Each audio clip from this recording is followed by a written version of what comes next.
Ada yang tanya, ASB, tabung haji atau emas? Yang mana yang lebih baik? Sebelum ni, ASB adalah antara simpanan yang sangat bagus disebabkan dividennya yang agak tinggi, sekitar 7 hingga 10% setahun dengan risiko yang minimum. Tapi dividen ASB ni dah jatuh sekitar 4.5% hingga 5.5% dan besar kemungkinan akan kekal rendah pada tahun-tahun akan datang.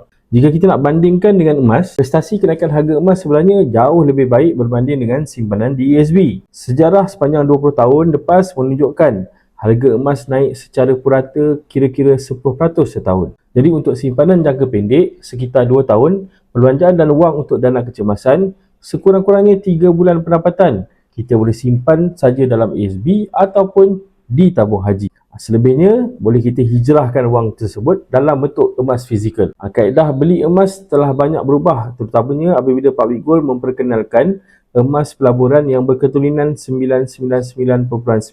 Yang mana emas ni tuan-puan, dia memberikan keuntungan yang maksimum kerana ketulinan emas tu yang paling tinggi dan kos upah yang jauh lebih murah berbanding dengan emas 916 ataupun barang kemas. Pembelian emas bersama Public Gold adalah mudah, murah dan patuh syariah. Jadi kalau tuan-puan nak mulakan simpanan emas di Public Gold, boleh klik beg biru di bawah ataupun rujuk pin video di profil saya.